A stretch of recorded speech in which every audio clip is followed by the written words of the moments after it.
ચાલો આજે આપણે મહર્ષિ પતંજલિના યોગ સૂત્રોમાં જે અષ્ટાંગ યોગ છે એના પર થોડી વાત કરીએ.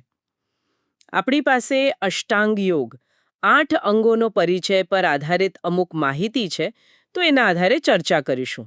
ચોક્કસ. અષ્ટાંગ યોગ. હા, મોટા ભાગે લોકો છે ને યોગને બસ આમ શારીરિક કસરત જ સમજે છે, પણ પતંજલિ તો કહે છે કે આ એક આખો માર્ગ છે. શારીરિક, માનસિક અને છેક આધ્યાત્મિક શુદ્ધિ સુધી લઈ જાય, મુક્તિ એટલે કે મોક્ષ સુધી. તો આજે એમ કે આ 8 અંગો શું છે અને કેવી રીતે એકબીજા સાથે જોડાયેલા છે એ સમજવાની કોશિશ કરીએ. હા, અને એ વાત ખૂબ મહત્વની છે કે આ 8 અંગો છે ને એ કોઈ અલગ અલગ ટુકડા નથી. એ બધા ક્રમમાં છે, એક પછી એક, અને એકબીજા પર આધાર રાખે છે.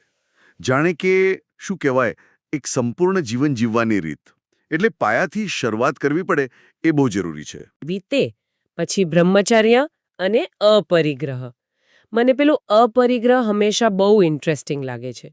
મતલબ જરૂરિયાત કરતાં વધારે ભેગું ન કરવું. અત્યારના જમાનામાં કેટલું અઘરું. સાચી વાત. અને અહિંસા પણ જુઓ.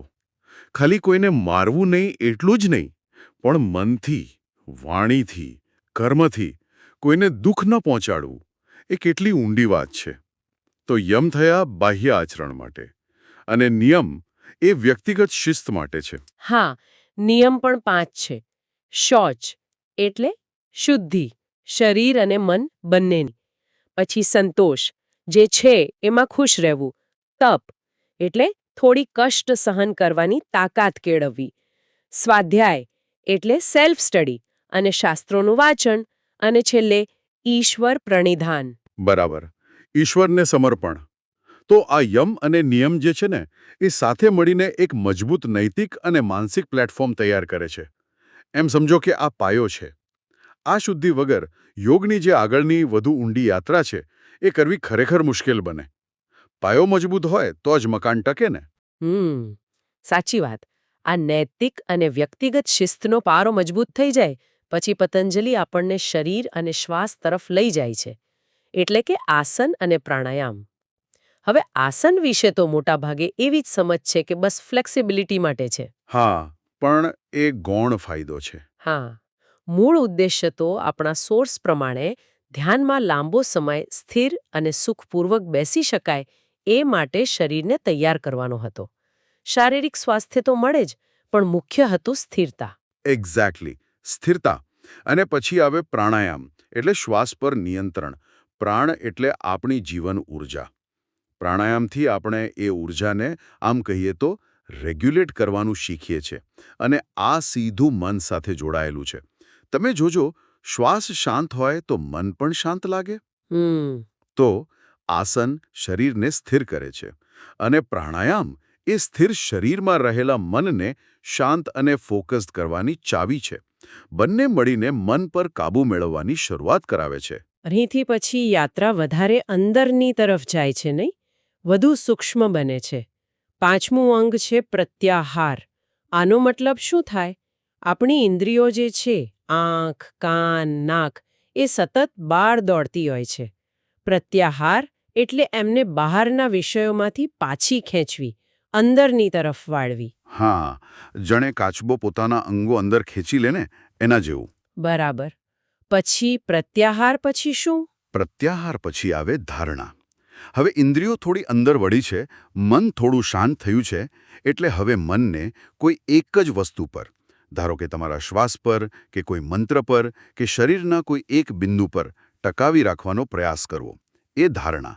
શરૂઆતમાં મન આમ તેમ ભાગશે જ, પણ એ અભ્યાસ છે. અને ધારણા જ્યારે પાકી થાય, એટલે કે મન લાંબા સમય સુધી કોઈ ડિસ્ટ્રેક્શન વગર એક જ વિષય પર ટકી રહે, ત્યારે એ ધ્યાન બની જાય છે. હા, ધારણા એ પ્રયત્ન છે, ધ્યાન એની સહજ અવસ્થા છે, જ્યાં મનનો પ્રવાહ એક જ દિશામાં વહેતો રહે. આ બંને ધારણા અને ધ્યાન આપણી એકાગ્રતાને ઊંડી અને ઊંડી બનાવતા જાય છે.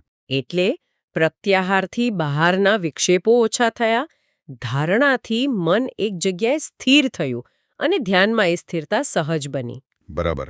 આ ત્રણેય અંગો, પ્રત્યાહાર, ધારણા, ધ્યાન, એ મનને એટલું તૈયાર કરી દે છે કે છેલ્લી અવસ્થા માટે રેડી થઈ જાય, સમાધિ માટે. અને એ જ છે આઠમું અને છેલ્લું અંગ, સમાધિ, અષ્ટાંગ યોગનું શિખર. આ કેવી અવસ્થા છે?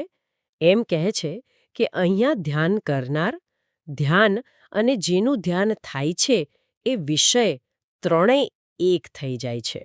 હા, એ ભેદ મટી જાય છે, દ્વૈત નથી રહેતું. એને પરમ ચેતનાની સ્થિતિ કહી શકાય. હું અને બીજું એવો ભાવ જ નથી રહેતો. બધું એકાકાર. આપણા સ્ત્રોતો એને પરમ આનંદ અને મુક્તિની, મોક્ષની અવસ્થા કહે છે, જ્યાં વ્યક્તિ પોતાના મૂળ સ્વરૂપને અનુભવે છે. વાહ! તો આપણે જોયું કે અષ્ટાંગ યોગ એ ખાલી આસનોની કસરત નથી જ. એ તો યમ અને નિયમના નૈતિક પાયાથી શરૂ કરીને આસન પ્રાણાયામથી શરીર મનને સાધીને પછી પ્રત્યાહાર ધારણા ધ્યાનથી એકાગ્રતા કેળવીને છેક સમાધિની પરમ અવસ્થા સુધી પહોંચવાનો એક આખો સ્ટેપ બાય સ્ટેપ રસ્તો છે. શિસ્ત, નૈતિકતા અને ઊંડું આત્મનિરીક્ષણ, એનાથી સર્વાંગી વિકાસ થાય. બરાબર. આપણે આ 8 અંગોની એક નાનકડી સફર કરી. પણ જતા પહેલા એક વિચાર મૂકતો જાઉં. આપણે આ 8માંથી કોઈ એક જ સિદ્ધાંત લઈએ. ધારો કે ફક્ત સત્ય બોલવાનો આગ્રહ, અથવા જીવનમાં સંતોષ રાખવાનો પ્રયાસ, કે પછી અહિંસા. જો આમાંથી કોઈ એકને પણ આપણે ખરેખર સભાનપણે આપણા રોજિંદા જીવનમાં ઉતારીએ તો એની શું અસર થાય? આપણા જીવન પર, આપણી શાંતિ પર. આ યોગના માળખાની બહાર પણ શું આ સિદ્ધાંતો એટલા જ પાવરફુલ નથી? વિચારવા જેવું છે.